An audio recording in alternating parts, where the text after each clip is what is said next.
students. Good afternoon, students. Today we do start MS Excel. MS Excel में आज हम सीखेंगे डेटा टैब, डेटा मेन्यू के two options, data validation and consolidate data. Data validation क्या होता है? Start करने से पहले सबसे पहले आप सब्सक्राइब कर दीजिए अपना चैनल, आपका अपना चैनल कंप्यूटर प्रोजेक्ट लर्निंग, और साथ साथ ही बेल आइकन को प्रेस करना मत भूलें। Yes, now to start data validation. Data validation क्या है?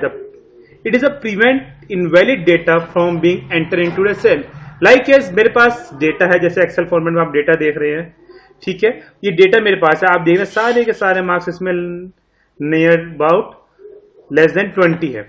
बट अगर कोई एंट्री करता है, यहाँ पे 21 मार्क्स डाल देता है, तो it will show the error. अभी एरर नहीं आ रही यहाँ पर, बट हम चाहते हैं कि यहाँ पर मेरे पास एरर आए, ठीक है। तो उसके लिए हमें जाना पड़ेगा डेटा वैलिडेशन के अंदर।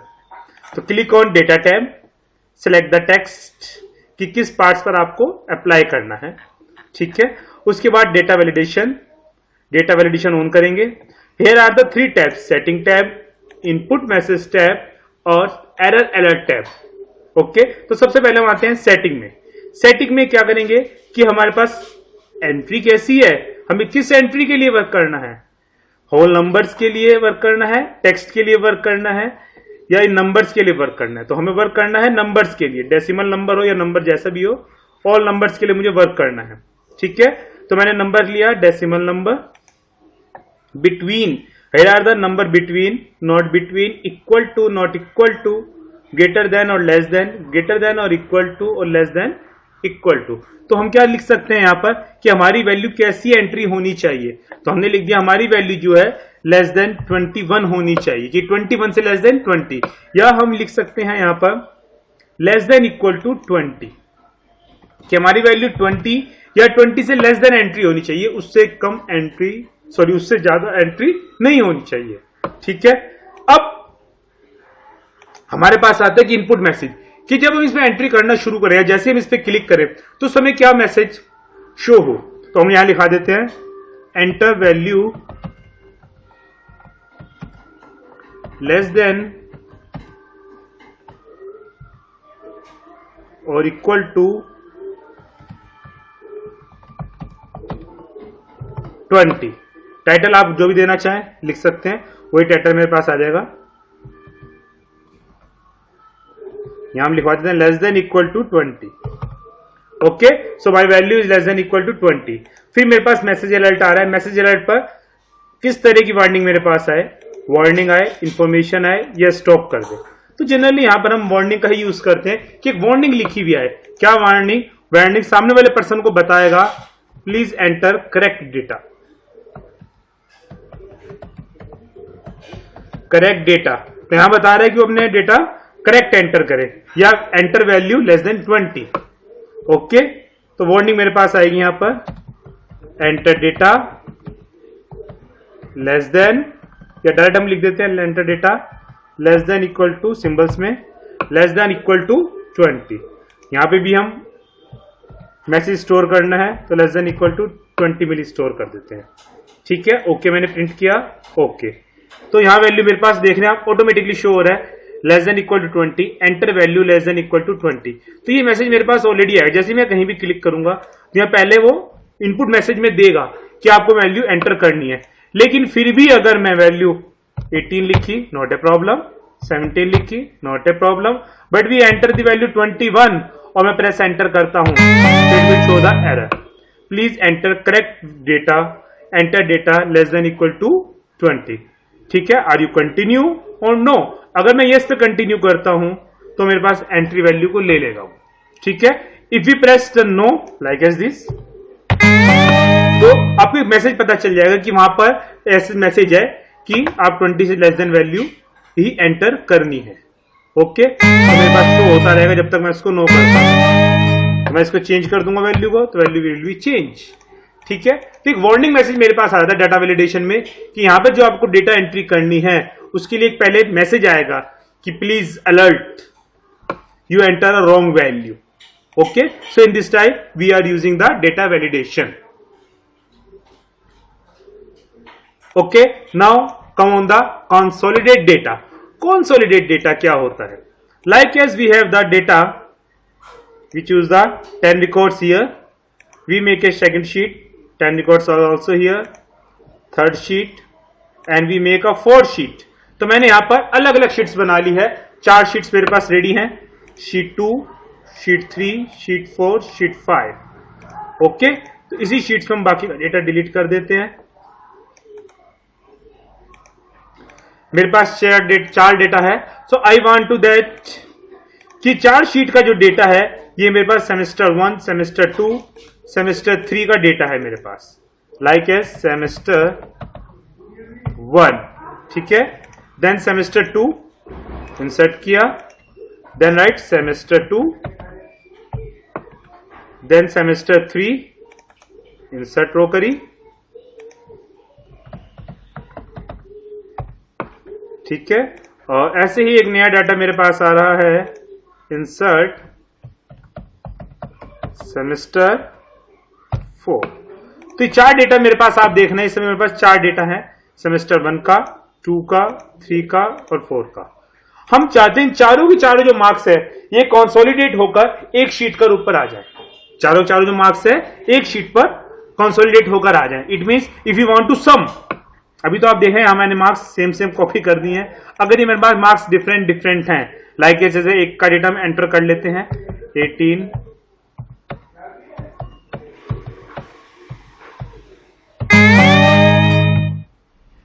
तो देखो डाटा वैलिडेशन काम कर रहा है यहां पर।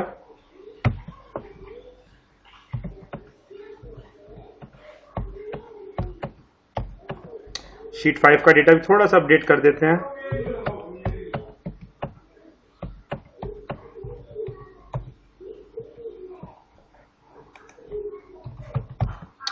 ये डेटा मैंने एंटर कर दिया। इस डेटा के बाद एंटर करने के बाद हमारे पास अलग अलग डेटा है, तो डेटा जैसा भी आपके पास होगा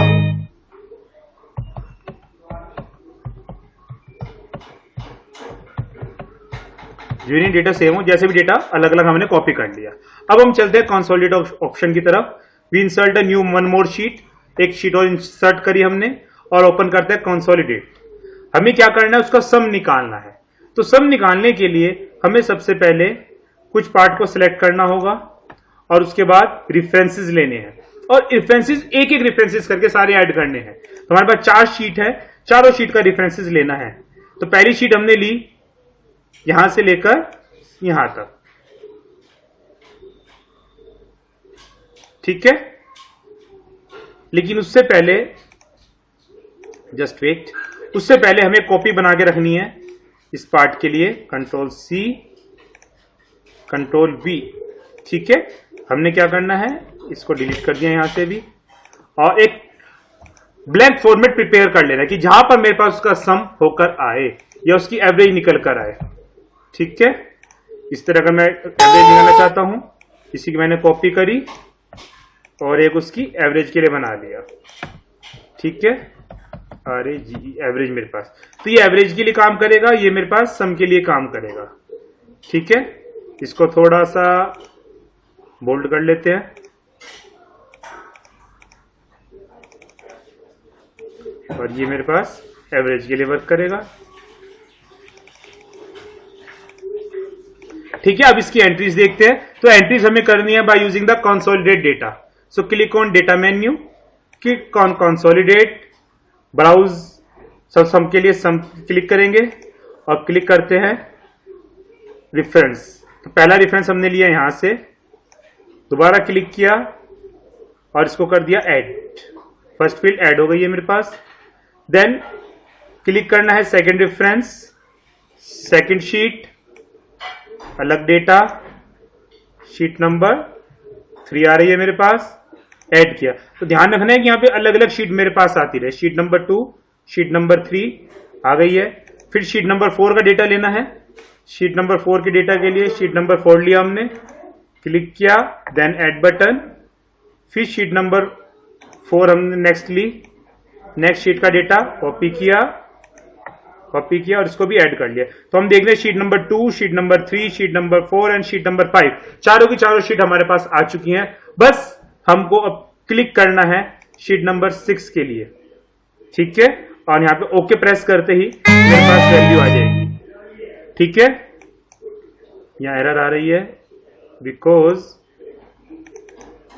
यहाँ पे शीट नंबर 6 भी ऐड हो गई है, ठीक है। तो शीट नंबर 6 को ऐड नहीं करना, शीट नंबर 6 पे तो हमें वैल्यूज चाहिए। सो क्लिक ओके बटन, तो ये मेरे पास उसका सम आ गया। अब सेम ही अगर मुझे उसकी एवरेज चाहिए तो एवरेज निकालने के लिए क्लिक ऑन एवरेज बटन और क्लिक ऑन ओके बटन, तो यहां मेरे पास उसकी एवरेज निकल कर आ जाएगी up to 2 decimal place. If you want to single place, so right click, format cell and place the number value up to 1 place, click on the single place. तो single place की values मेरे पास आ गई। आप देख रहे हो यहां पर ब्लैंक आ रही है, तो इट मींस वहां पर कोई वैल्यू नहीं होगी, ठीक है। तो मेरे पास इंग्लिश अर्श ठकराल में क्या ए बी वैल्यू है, ठीक है। तो यहां सब में ही ए बी लगी हुई है, तो उसका कोई भी टोटल या कोई भी उसकी एवरेज वो नहीं निकाल रहा है, ठीक है। तो इस तरह हम उसका सम, उसकी एवरेज, और if you want to maximum number, so you want to maximum number, minimum number, product या काउंट ऑफ नंबर्स कि कितनी उसकी काउंटिंग है। तो जनरली काउंटिंग हमने 4 शीट की ली है, तो 4 ही काउंटिंग मेरे पास आएगी। So in this way we can to find out, put the data validation and the data consolidate.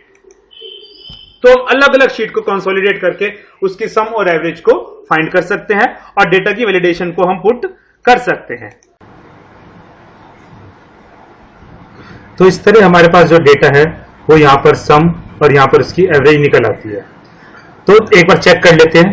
तो यहां पर मेरे पास टोटल आ रहा है 69, ठीक है। तो हमने टोटल देखा 17 प्लस 17 प्लस 17 प्लस 18, 17 4 जा 68 और प्लस 1 69। तो here some is correct.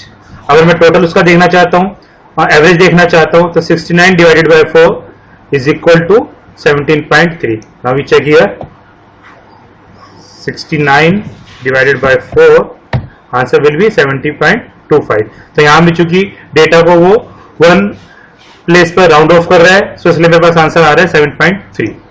It's a clear. तो ऐसे ही सम और एवरेज दोनों मेरे पास आ रही है। एक कॉलम और चेक कर लेते हैं, लाइक एज दिस। साइंस में चेक करते हैं G3, ओके। तो यहां हमने चेक किया 16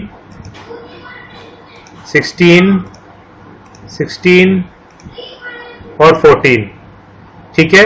the answer will be, check कर लेते हैं, 16 plus 16 plus 16 plus 14, the answer will be 62। तो यहां पे भी आंसर क्या आ रहा है मेरे पास, 62 ही आ रहा है, ठीक है। और एवरेज अगर चेक करते हैं तो 62 divided by 4, the value will be 15.5। Here the value will be 15.5। It's clear। तो इस तरह हम किसी भी अलग अलग शीट्स पे जो डेटा है उससे सम और एवरेज दोनों ही फाइंड आउट कर सकते हैं, ठीक है। अब देखते हैं मिनिमम या मैक्सिमम निकालना है। तो मिनिमम मैक्सिमम निकालने के लिए हम डेटा को कैसे कंसोलिडेट करेंगे। तो सेम वही, हमने सिलेक्शन लिया, उसके बाद दोबारा डेटा कंसोलिडेट पे गए। शीट्स मेरे पास आ रही हैं, वहीं से एक बार रीचेक कर लेते हैं कि शीट 2, शीट 3, शीट 4 और शीट 5, जो डेटा मेरे पास है शीट 2, 3, 4 और 5, यहीं से डेटा आएगा, तो दैट्स ओके, ठीक है। और उसके बाद डेटा जो मेरे पास आ रहा है, मुझे फंक्शन चाहिए मिनिमम का। मिनिमम के फंक्शन के लिए हम सबसे पहले एक बार इसकी कॉपी कर लेते हैं। जहां मेरे पास फंक्शन डेटा आ जाएगा, ठीक है। इसको मैं डिलीट कर देता हूं और इसकी एक कॉपी और बना लेते हैं मैक्सिमम के लिए, ठीक है। तो ये मैंने यहां ले लिया मैक्सिमम वैल्यू के लिए, मैक्सिमम वैल्यू, और ये मैंने क्लास के मिनिमम मार्क्स निकालने के लिए मिनिमम मार्क्स लिख सकते हैं, मिनिमम वैल्यूज लिख सकते हैं, बोथ आर एक्सेप्टेबल, ठीक है। अपने अकॉर्डिंग हम जैसे भी लिखना चाहें उसको लिख सकते हैं। तो यहां देखते हैं मैक्सिमम के लिए, बट ध्यान रखेंगे कॉलम्स की रेंज मेरे पास वही होनी चाहिए। तो कंसोलिडेट पे मैंने क्लिक किया, यहां से मैं लेने चल रहा हूं मैक्सिमम वैल्यू, तो मैक्सिमम मैंने लिया, ओके पे क्लिक किया तो मैक्सिमम वैल्यू आ गई। यहां क्लिक किया, सिलेक्शन किया, कंसोलिडेट पे क्लिक किया और क्लिक किया मिनिमम पर, तो मिनिमम वैल्यू मेरे पास आ गई। तो यहाँ पे अगेन वही मेरे पास ब्लैंक वैल्यू थी वहां पर, तो यहाँ चारों में ब्लैंक वैल्यूज को शो कर रहा है। तो एक बार मैक्सिमम भी चेक कर लेते क्या मैक्सिमम आ रहा है करेक्ट या नहीं।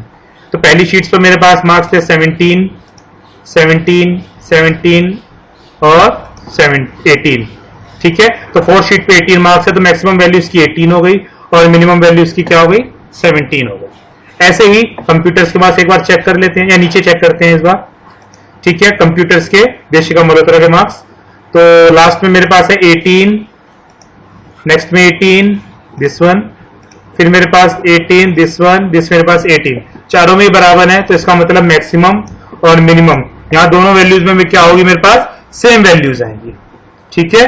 तो इस तरह हम maximum value, minimum value, average और सम और डिफरेंट अगर मैं और भी चाहता हूं तो और भी वैल्यूज को फाइंड आउट कर सकता हूं और भी फंक्शन फाइंड आउट कर सकता हूं, जैसे कि product function, count of number functions, standard dev, other functions, ठीक है। तो ये अलग अलग फंक्शन है we can to find further. Okay, thank you all of you for today video learn is a consolidate data and data validation. तो यहां 2 topics हमने कंप्लीट किए। आगे टॉपिक्स के लिए देखते हैं नेक्स्ट वीडियो। ओके, और नेक्स्ट वीडियो देखने के लिए प्रेस कीजिए bell icon. Okay, thank you all of you.